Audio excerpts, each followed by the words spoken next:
Welcome to Getting Real with Whitney and Wallace. I'm Whitney Van, a former television news anchor of 30 years, and now I have decided to live my life by design, and I'm in real estate. I'm Wallace Myers. I'm a former high school student who got into real estate at the age of 18, and now our team sells hundreds of homes a year, and we've also made every mistake in the book. We're here to help you be the best agent you can be. Absolutely. Avoid the pitfalls and some secrets of success. So thanks for tuning in to this edition. We get real now with Ryan Bonet. Hey, Whitney. So I got to brag. Ryan here is a real estate investor and a sales leader of one of the largest new construction real estate teams in Louisiana. Ryan, you have a team of about 25 people. Is that right? Yeah, that's right, Wallace. And I'm pretty sure your team, okay, I hope I don't get this wrong, is it over 750 houses that you guys closed this past year? That's right. Yeah, over 750. Awesome.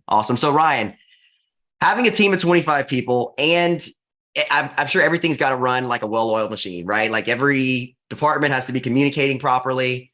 Tell me, what systems do you have in place, and how do you make sure that you're self? I mean, I've got questions even down to how do you hire the right people, right? There's so many. So kind of share some of your insight. Yeah, probably the first thing that I would say is setting expectations for your team is extremely important. So personally, how I do it is everyone knows from a quarter to quarter what's expected of them as far as sales, closings, customer service, right? And then, of course, we inspect that on a quarterly basis to see how they did. And also we have a thing that we call the performance tracker, because what I preach is how you do one thing is how you do everything, right? So if you're sloppy in one category, you're going to be sloppy in another. For example, if your customer service isn't up to par, then your referrals down the line aren't going to be up to par. If you continuously make contract errors, then our contract coordinator has to spend more time on one person.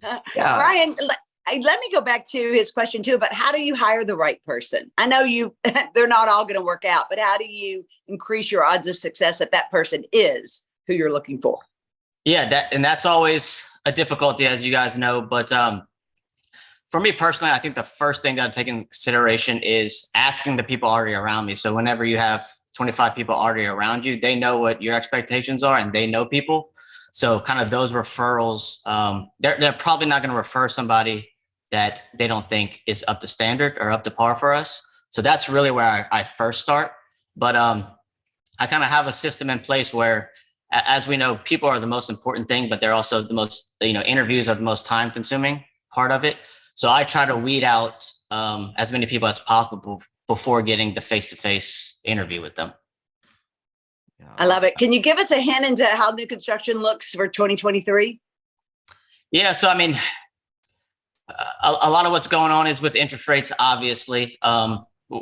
Fortunately, we've been able to buy rates in the future and offer some low rates with what we do.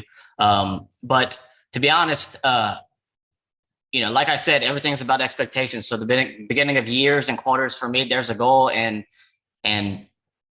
not hitting that goal is never an option. That's what we're going for. The only option is to maybe increase that goal. And so far this year, we've increased the goal of what we want to do, because it's been a pleasant surprise so far in 2023. That's awesome, Ryan. So a couple things I'm hearing there is inspecting what you expect.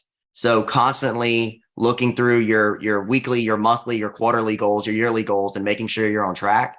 And then the other thing I heard in there through all of that is that the result, the goal doesn't change. However, the actions might. So if you're going along or you're getting through 1 or 2 weeks and you're not hitting that goal, or you're not on track to be hitting your goal, those actions might change, yet the goal's never going down. That's right. Yeah, that's important. Now tell me a little more like on, how many houses did you close in one day? Like what was your biggest day? You did 750 in a year. What was your biggest day? But technically we closed 96 homes for sure in one day. I think there was a couple more, but 96 homes in one day. Yeah. Okay. That's crazy. How in the world did you manage that? Morning, afternoon, I'm speechless here. Yeah. Well, first I want to put the caveat that I don't sell that many homes. I got a great team around me that does the actual selling. To be honest, I don't even know how good I would be at selling a home right now, right? So it's about putting the right people around you. So the credit is more to them than me on this deal. But kind of long story short, we had the idea of, we had a 96 home community. And our idea was, hey, why over the next couple of years sell 96 homes to individual people? Why don't we do the lease up on our own? Right. So I have a background in property management as well. And I'm also an investor. So I understand that side of things. So I hired on a staff there, got the lease in place, the processing systems, the payment systems, the maintenance systems, all that. We did lease up on the 96 units. And then we hired an outside marketing firm that, specializes in that on a national scale. And we went out and sold 96 homes to one national investor on one day. I think there were some other sales. I were probably over 100 in that day, but just 96 on that one transaction. I can tell you, Wallace, I don't know if you've seen, but people know me as a pacer, right? If I'm on the phone, I'm never just sitting in one spot. I'm walking around my office, around the building, down the street. Well, I think on the 96 closing, I think I walked the soles off of my shoes that day. I can imagine, but man, this really, was that something that you had been studying that other people were doing, like to get that creative, right? Like that kind of goes again with the goal doesn't change. So maybe houses weren't selling as fast as you wanted. You had to come up with another solution. And because you're unwilling to fail, you're unwilling not to get that result. Yeah. And the, real estate's always changing. So you always have to be studying what's going around and not just where you live, but nationally. And that's, we didn't make it up, but we kind of had the right people to do that task that we thought we could pull it off. So you have to be looking at trends. And, when interest rates, this was that last year when interest rates were low and investors were really looking to buy bulk deals at that time. So it just made sense for us to do. Yeah, I love that. Brian, let me ask you a little bit on the investment side. You also invest yourself. What are you investing in 2023? The best deals that I can find. I do single family and smaller multifamily. We probably will see towards the end of the year a lot of good deals out there. So just in a position to take advantage of whatever comes. That's awesome. All right, how do you track all these closings, right? Even if you took those 96 out of that 750, that's still an absolutely huge number. And I know from experience, Whitney, as well, that you put something under contract doesn't mean it's closing. There's obviously conversion rates that you're following. What system are you using to really track that and just know what's coming?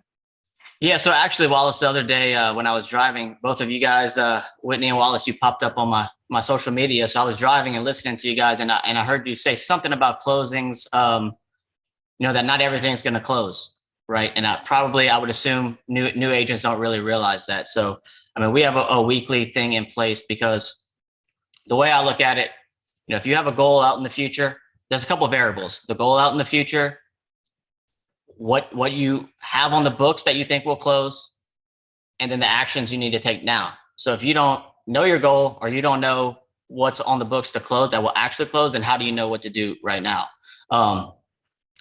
Real estate is this unique thing where a lot of traditional businesses, the revenue comes at the same day as the transaction, right? So online, if you want to go buy a shirt online, you actually pay for it before you get it, right?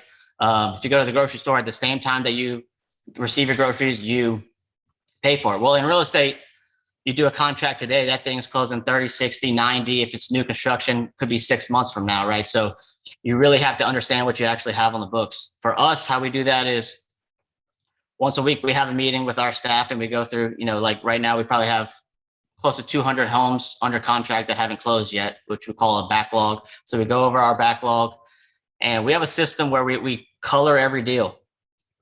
And based on the color of the deal means how certain we are that it will close, right? It has different percentages based on colors. And once a week, we analyze that to come up with about how many will close next month, the next month after that, and the following month, right? So I think that's a key thing that people miss out on. And even if you're only closing 5 deals a year, but if you want to get to 500, it's hard to scale chaos. So you have to have those systems in place. So like right now, there's people out there I know that run big businesses that They don't know their cancel rate. They don't know their, what we call a rollover rate. They don't know their contingency conversion rate. And I think, all those are very important when you're going to run a large scale business. Absolutely. Brian, you mentioned systems. How long did it take you to get those systems in place? Some people don't even know their system or have much of one. Was this years in the making, or did you consult with someone and bring them in to create that? Yeah, I think it's just taking and learning from different people who you've seen done it before, and kind of taking bits and pieces and then perfecting it to the way that you think is going to work best for you. So it's ever changing. We're changing the systems all the time. Yeah. And how do you get every single one of your team members to consistently use the system and track their numbers and put their numbers in? That's another tough thing that teams face, is just having to feel like you got to remind people constantly and they forget. And does that change in your world, or is that still something to this day? That's still a battle on a daily, hourly basis, a lot of times. But again, it's about the right people around you. So I have an assistant sales manager who kind of handles those day-to-day tasks and does a great job, and does the best that he can to make sure those actions are done. But what we try to just preach is, the better one person out of the 25 does their job and the more consistent they are, the better for the whole group, which ultimately goes down to those 25 people and lets everybody grow. So kind of a team mindset. Love it. Well, Ryan, thank you so much for being on with us today. I learned a lot from you as well, so I appreciate it. Yeah. Hey, can I say one thing about you, Wallace? Maybe. We'll see what it is. I might have to cut it out. Hey, so I normally don't do these types of things, but one of the reasons why I was like, yeah, sure, Wallace, I'll hop on with you, is probably, no matter the interaction that we have, from big or small. So, I'm in town, we go to dinner, or, we've been out of the country on crazy trips or whatever. We obviously, have a good time, but I think every time we leave an interaction, I'm more inspired than before, just because you think so big and you're such forward thinking, and I kind of consider myself in the same realm, and most people aren't on a daily basis, So when you get to interact with people who are like-minded in that area, it kind of inspires you. So I just acknowledge you for that. Appreciate you for that. Well, Ryan. Oh, beautifully said, Ryan. Thank you, man. I concur. Yeah. And Whitney, since you're doing this, taking this little journey with them, I'm sure you're the same way. So nice to meet you today. You too, Ryan. First of many, I hope. Yes, ma'am. All right. Thank you, guys. We'll see you soon.